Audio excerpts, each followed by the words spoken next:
Around here, art's not just made from paint and brushes. So what has made its way into the art of Wayne Brzezinka?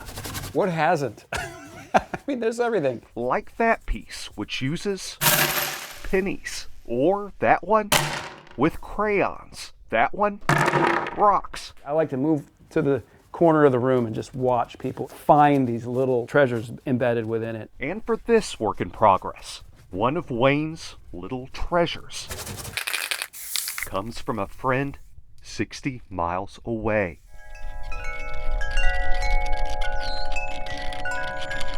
When they're ripe, they stand out. There's no question of when a tomato is ready. For a long time, Jack Allen has loved the quiet of the home he shares with his wife in Prim Springs. I have those wire cages, 18 of them. But Jack's story isn't as simple as gardening tomatoes. Last year, he was given very hard news. I had bladder cancer. Adding to what was going on psychologically with the pandemic, disbelief, denial. Jack went through surgery. It's a 3-month recovery. And in that difficult time, COVID meant Jack couldn't have visitors. The quiet was no longer so comforting. You're isolated. I cannot even begin to imagine.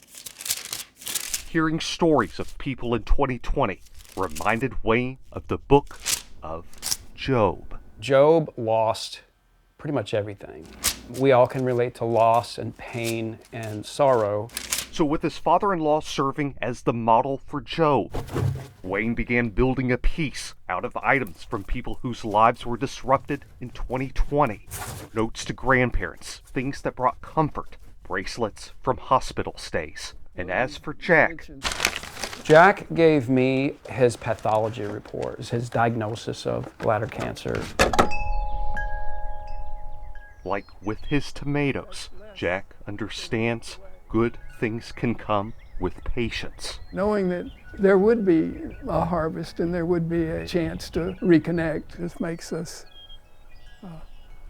remember what is important, what's eternal. And now, Jack is seeing Wayne's completed piece for the very first time. Oh, Yeah. it's the perfect storm of last year. The grief, the loss, the COVID, and yet the bluebird. That is what I'd call hope. Mm-hmm.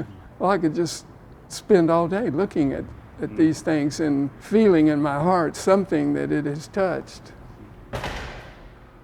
For Jack and his story to live in this work will be a highlight for me.